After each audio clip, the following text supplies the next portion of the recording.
There's something wrong with the games we used to play. Glitches that should have never been there. Files that were never meant to be opened. You didn't just press start. You triggered something you can't escape. Get ready. Welcome to Pixalated Horrors. It was one of those lazy, quiet afternoons. The kind where the air feels heavier, like something's waiting to happen. I'd been wandering around the flea market, not really looking for anything, just killing time. Most of the vendors were already packing up, folding their tables, tugging tarps over what they couldn't sell. That's when I saw it. Buried under a cracked jewel case, surrounded by a mess of old cords and busted DVD players. A cartridge. It wasn't in any official packaging, or just loose and worn. The plastic was dull, almost gray instead of black, and what caught my eye was the label, or the lack of one. There was no sticker, no art, no title, just this rough engraving scratched into the surface, like it was done with a nail or a key. It said test_V_7.real, no branding, no ESRB rating, no company name, just that. I held it up and called out to the guy running the booth. An older man didn't even look up from what he was doing, just grunted and said, $5. No refunds. I didn't even ask questions. $5 for a mystery game? That's the kind of thing I live for. I slipped it into my pocket and walked away. I don't know why, but from the moment I touched it, something felt off.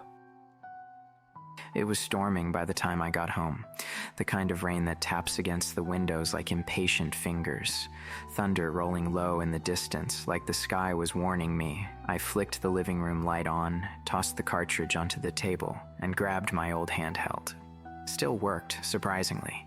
Popped the cartridge in. No splash screen, no publisher logo, just darkness.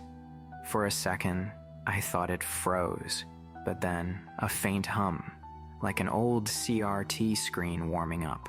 The blackness shifted and slowly, white block letters appeared, initializing test vi7... Then the screen flashed, a harsh white, like staring into a camera flash too close. I blinked, and when my eyes adjusted, the title screen was already up. Except it wasn't really a title screen. The music was wrong. You ever hear an old game melody played on a busted speaker? It was like that. Notes that should have been cheerful were dragging, warped, slightly off key. Like someone trying to remember a song they'd only heard once in a dream, and behind the title, which just said feed. That's it. Just feed. No Pokemon logo, no press start. Just one word. The background was a pixelated forest, colors muted and desaturated. The trees didn't sway, but they flickered, almost like they were glitching. Then I saw something move. At first, I thought it was just part of the animation, but there it was again, in the corner of the screen. A shadow, thin, wrong. It flickered for only a split second. A tall figure, like a corrupted sprite that hadn't fully loaded. And then it was gone. I didn't press anything. The game started on its own. I didn't press a single button, but the screen faded to black anyway. Then it blinked back to life. Top-down view, just like the old games. But the colors were washed out, almost sepia-toned. The trees looked rotted. Grass patches flickered between dull green and a sickly brown.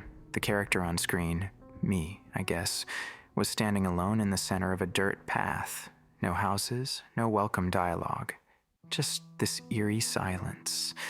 Then the wind kicked in, but not normal wind. This wasn't part of the sound design. It wasn't ambient. It sounded like actual wind rushing behind me. Inside the room, I turned. Nothing was there, but the game had changed.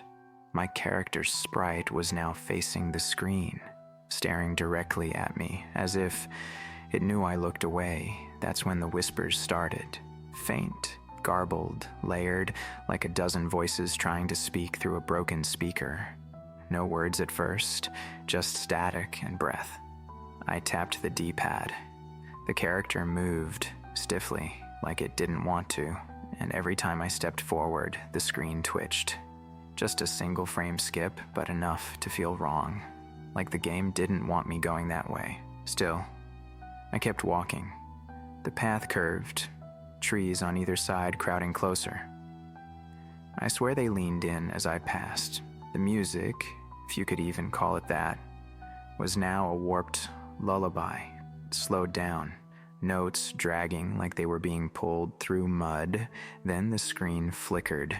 A message popped up in red block text. Are you ready to feed them? No yes or no option, just the question. And below it, a blinking cursor waiting for me to type. I didn't press a single button, but the screen faded to black anyway. Then it blinked back to life.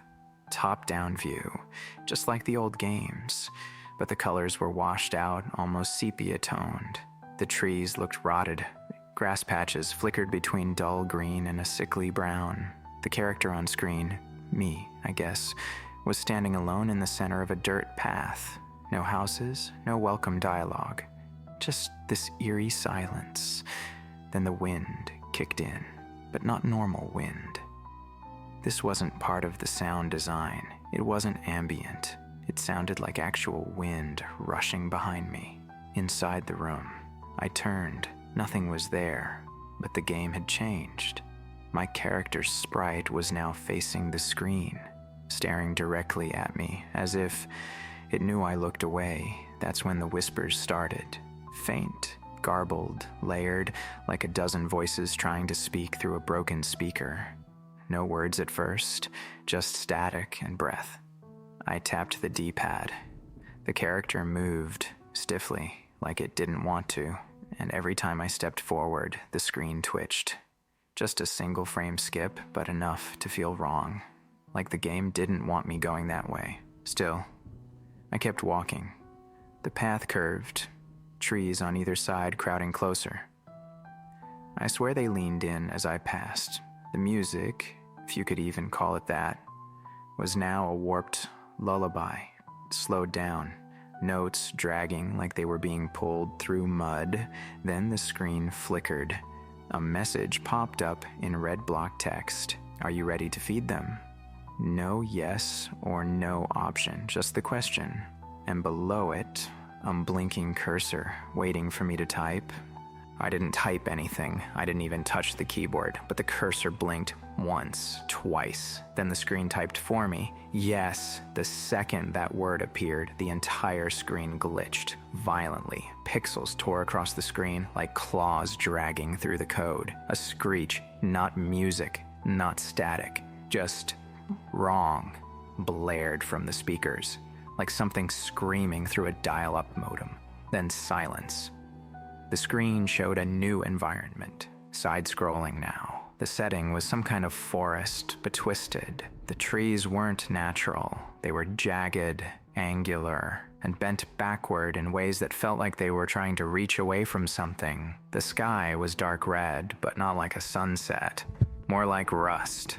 My character was there again, still blank-faced, still unmoving. Then it happened. A shape moved in the background, just barely, and behind the trees. It was tall, slender, wrong, no face, just a warped silhouette that shimmered, like it wasn't really part of the game at all.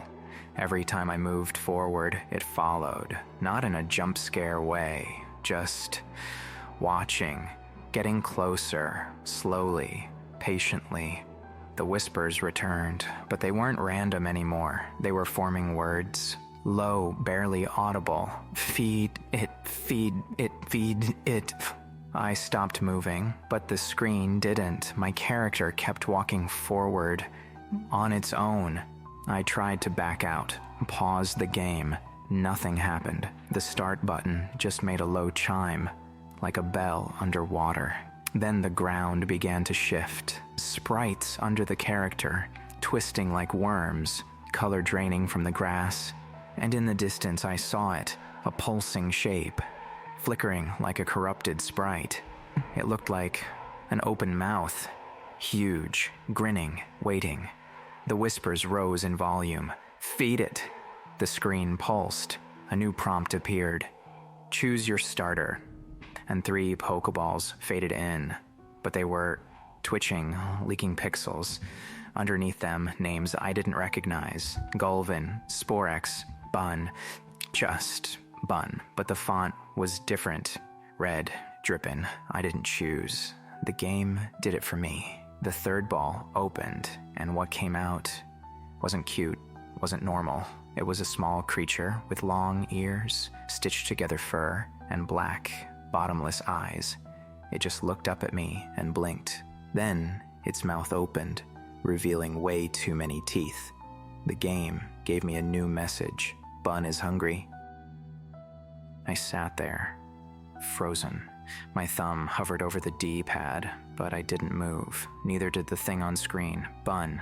It just stared at me, and then it tilted its head like it knew I was watching. A low growl came through the speakers. Not mechanical, not coded. Organic. Wet. Then the prompt returned. Bun is hungry. Find food. The screen panned to the right, side-scroller style, and I watched as Bun began walking on its own. Its limbs were awkward, like they didn't belong to it. I didn't press anything, it just walked. The forest grew darker with each step. No music, just that whisper again. Feed, feed, feed. Then I saw something up ahead. A small sprite, looked like a creature, vaguely familiar. A corrupted version of what might have been a low-level wild Pokemon. But its eyes were wrong. Big, empty, hollowed out. The game stopped. A battle started, but not like the normal kind. The screen twitched, then showed this. Wild error appeared. No health bar, no battle menu, just one option. Feed. I hesitated. The creature on screen looked like it was shaking. Was it scared? I hovered the D-pad over feed and clicked. What happened next wasn't animation. It was a feeding frenzy. Bun leapt forward, mouth opening wider than possible, and just devoured it. Not defeated, not fainted, consumed. The screen went black, then flashed white, then returned to normal, and if you could call it that. Bun sat there covered in static and red pixels. Its eyes glowed faintly now. Then text, Bun is satisfied. For now. Bun learned, bite, tear. Remember, I blinked. Remember? What kind of move was that? Then the forest continued. A path opened. New sounds entered the mix. Faint cries, screams, laughter. Somewhere in that garbled mess of sound, I swear I heard my own voice. Only one direction to go now. Forward. Always forward. I think I'd been walking through that damn forest for over an hour now. Maybe more. Hard to tell. The trees stopped swaying. Even the rain. Gone. Just silence. Like the game was holding its breath. And then, right as I stepped past the last crooked tree and onto a crumbling dirt road, the screen dimmed. Not blacked out, just muted, and a prompt popped up. Are you ready to join this new game? The letters pulsed faintly, like they were breathing. I just stood there, staring, confused as hell. New game? Wasn't I still in the tutorial, or whatever this was? I thought the town was the next objective. Whatever. I clicked right on the D-pad and hit A. That's when it hit me. Not the screen, not the visuals, the sound. A screech. Like if a dial-up modem got possessed by something ancient.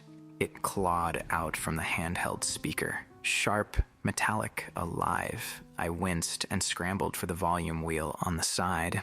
Scrolled it down as fast as I could. And that's when I felt it. A sharp pinch on my thumb. I looked down. Blood. Just a nick. Tiny, really. But the edge of the scroll wheel had sliced me. It shouldn't have even been sharp. A thin trail of red ran across my skin. I wiped it on my shirt. Wasn't a big deal. Just weird.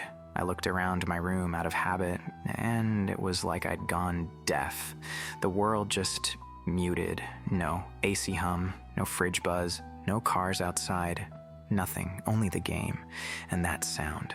That low, almost imperceptible buzz. Like the kind those old TVs made back in the 90s, when the screen was just blue, waiting for input. A channel that didn't exist yet. I didn't even realize the game had moved on without me. The screen showed a crooked little town, fences bending in all directions, houses too small, too close. A mailbox stood sideways. A street lamp blinked like it forgot how. So I walked forward, and then the whispers came back. Is he new? Does he know? You think he's fed already? I kept walking, but something was off. The town didn't load like it should have. Buildings flickered in and out. Windows blinked like they couldn't decide what layer they were on. There were NPCs, kind of, but they didn't move right. They just twitched in place, some facing the wrong way, others staring at nothing.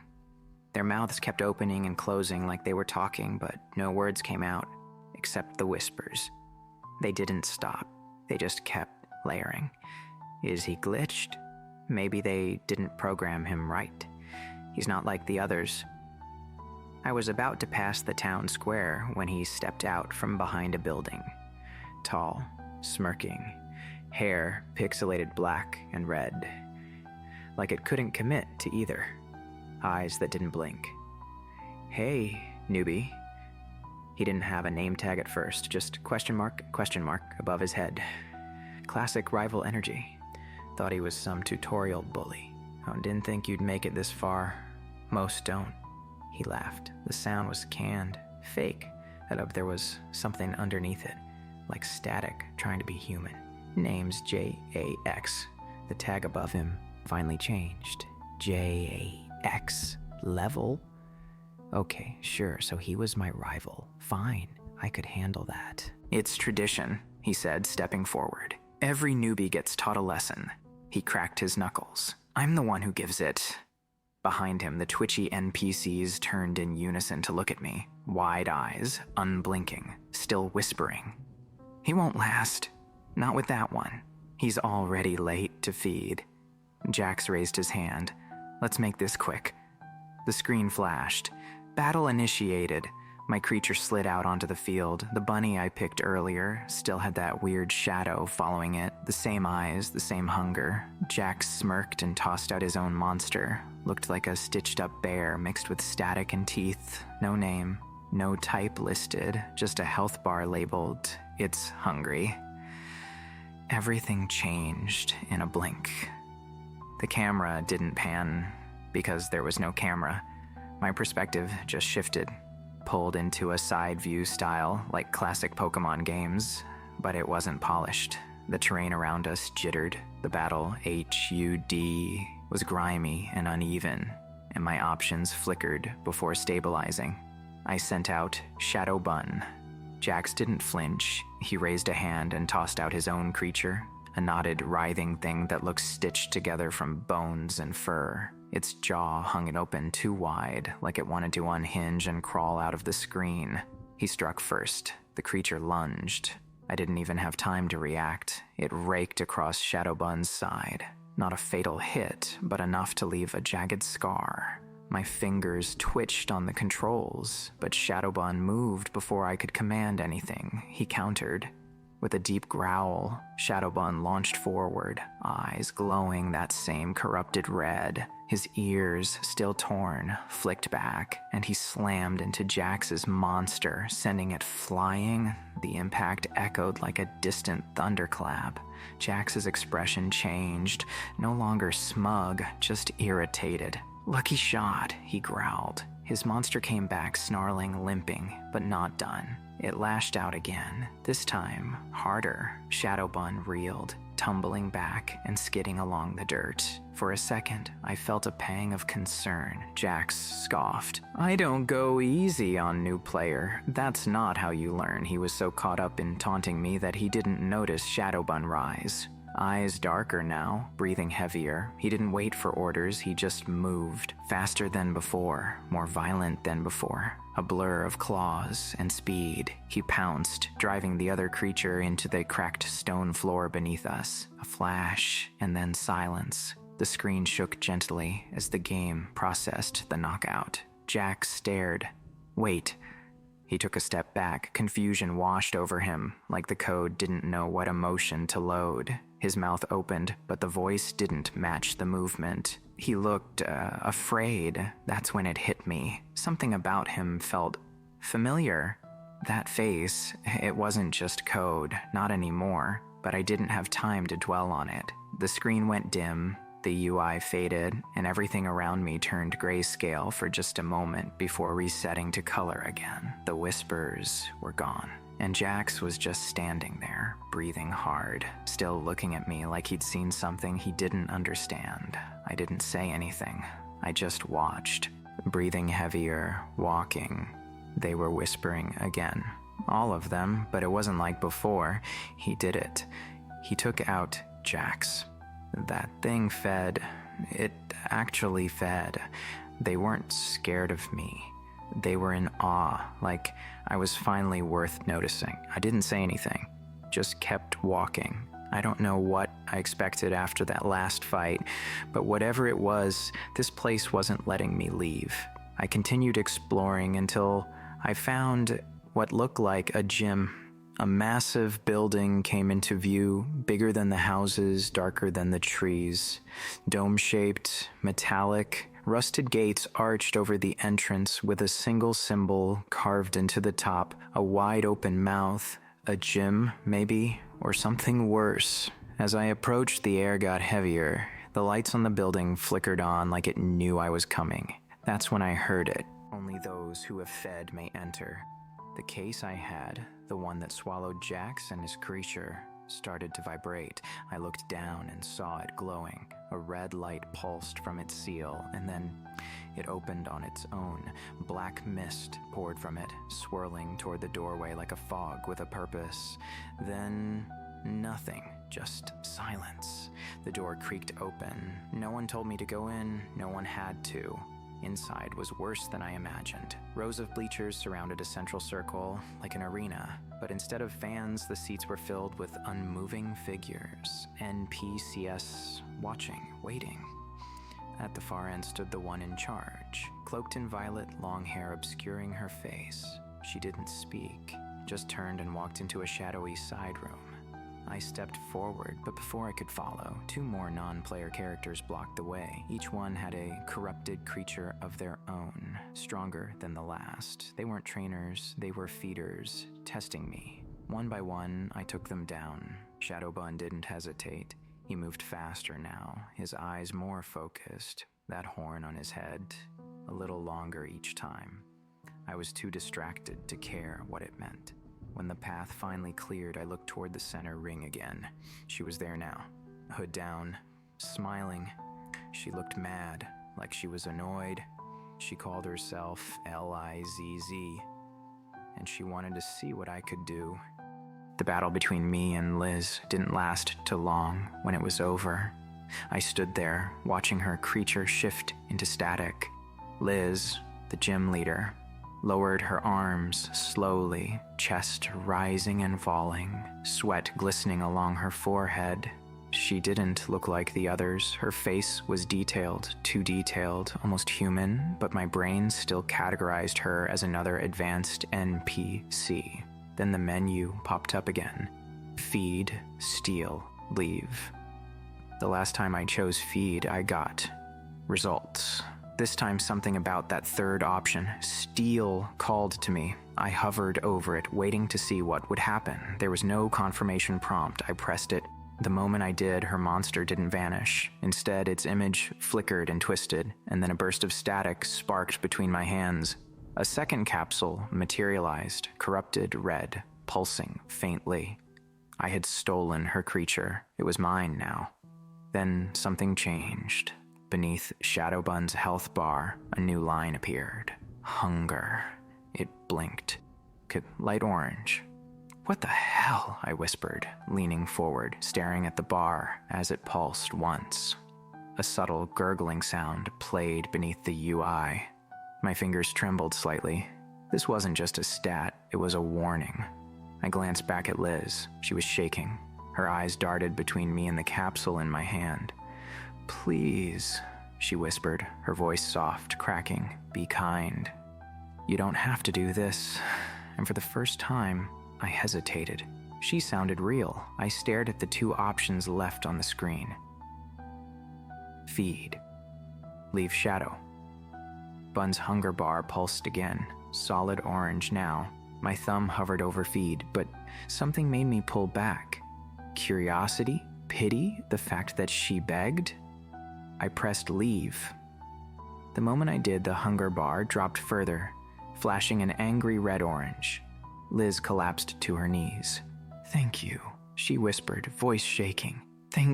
Scream, it came from behind me. A voice. Real, human. "Free shot."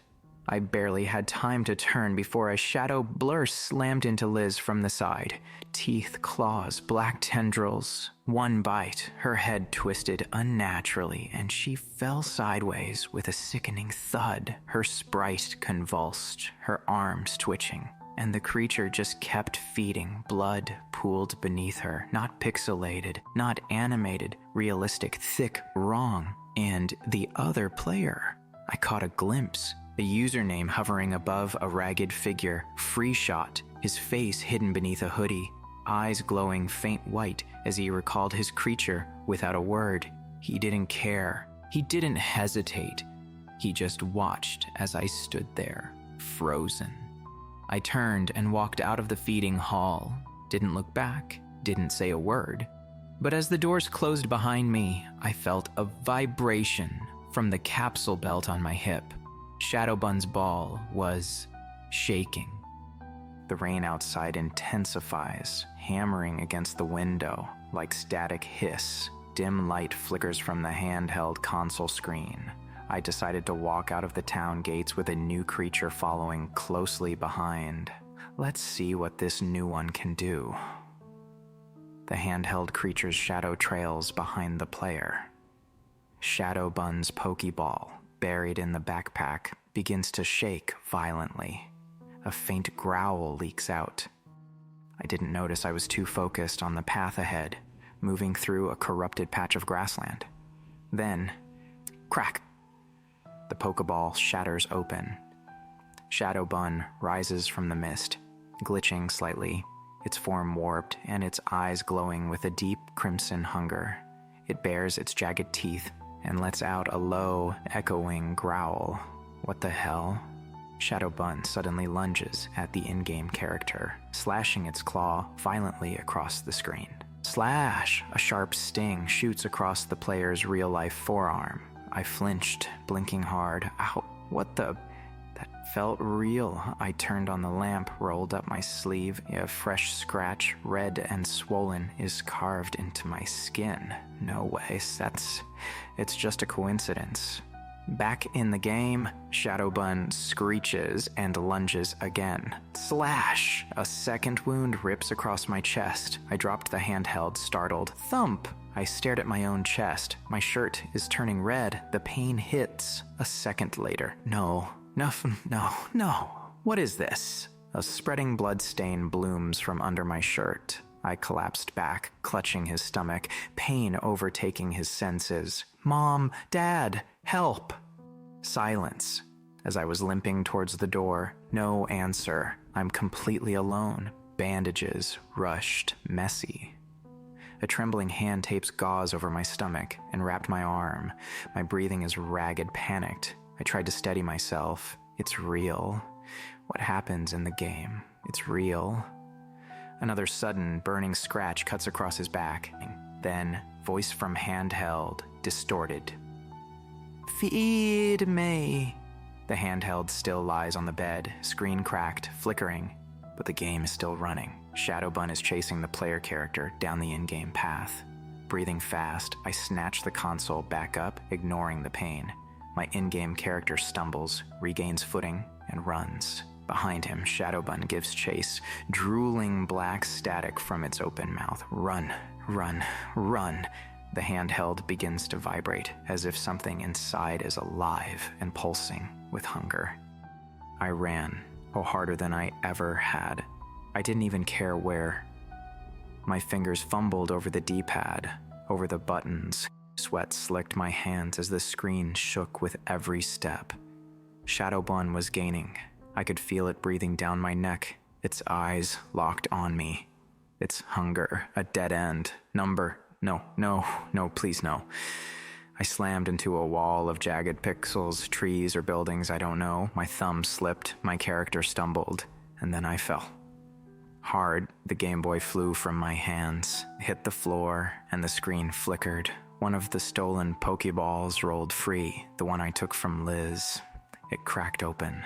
Her creature, the one I barely used, was out now too, standing opposite Shadowbun. Both of them stared at me.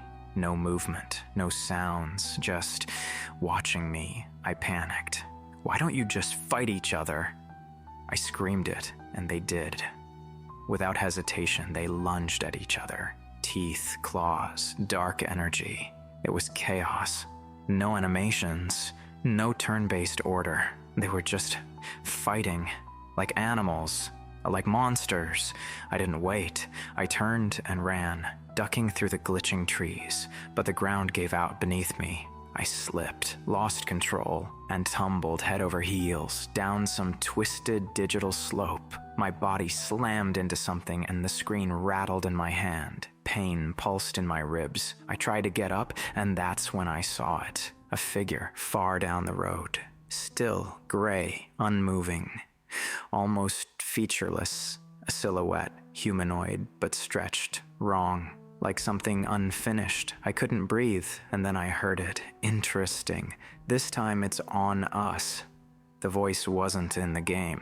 I swear it was inside my head, or maybe outside everything. The screen blinked. An item appeared in my inventory. Potion, use now. I didn't even question it. I tapped the button. My character used the potion, and my own pain began to fade. My ribs, my head, everything started to calm, like the potion worked on me. Then I blinked and I was back in my room. No forest, no static, just silence.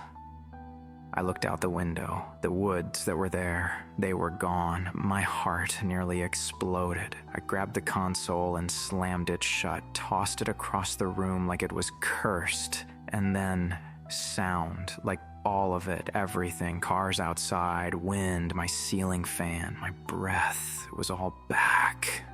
I sat there on the floor, shaking, staring at the console like it might blink at me. Had I imagined all of that? Was it an illusion?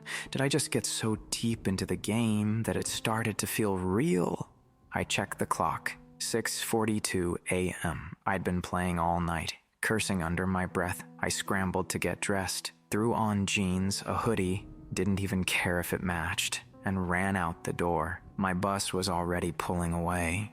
Figures. I didn't stop running, not because of school, but because I swear I heard something whisper from inside my head. I brushed it off and kept running until I caught up and got on the bus.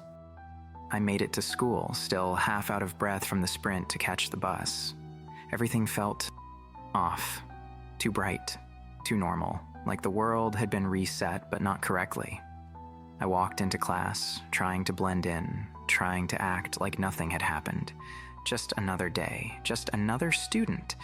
But then I heard it. Whispers. "Where's Jackson? Didn't you hear?" I heard his family found him dead in his room. Another voice, softer but clearer. Police said a wild animal got into his room, tore him apart. I froze mid-step. My stomach turned cold. Number. Coincidence. It had to be. There was no way that was Jax. No way the game could. A new voice cut through the room. Someone just walking in, holding their phone like it burned. They found Miss Elizabeth decapitated in the library. The whole room went silent. My heart was hammering in my ears. 2 names, Jax, Liz. I stared at the floor, trembling. My hands wouldn't stop shaking. My vision was blurring. Everything smelled like iron. And then it hit me. Literally, a sharp, stabbing pain shot up through my legs. I looked down, blood covering my jeans, soaking through my own. No. It wasn't a game. It was never a game. I stumbled back from my desk, clutching at my legs, feeling the warmth of blood in my palms. My classmates were staring, their faces pale, mouths moving, but no sound reaching me. "It wasn't a game!" I screamed it before I even knew I was speaking, and then I ran. Out of the classroom, out of the hallway, out of everything. My heart wasn't just pounding, it was screaming, like the handheld had been screaming, like Jax had been screaming, and somewhere behind me, I swear, I could hear the faintest echo. Feed. I don't know what I got myself into, but what I do know is the game was still playing. I remember turning it off, or at least I think I did before I chucked it away. That's when I felt it, a sharp pain in my back, as my vision became blurry. I stumbled and fell down, thinking to myself, I have to feed it. Today, you thought you could leave, didn't you? You think it's over. But it's not. Not for you. Not for anyone. The game doesn't end. It just waits. You're not safe. You'll never be safe. You triggered it. And now it's waiting for the next player. And next time, it might be you. Get ready, because it's coming. Always coming. Always coming. Until then, this was Pixalated Horrors.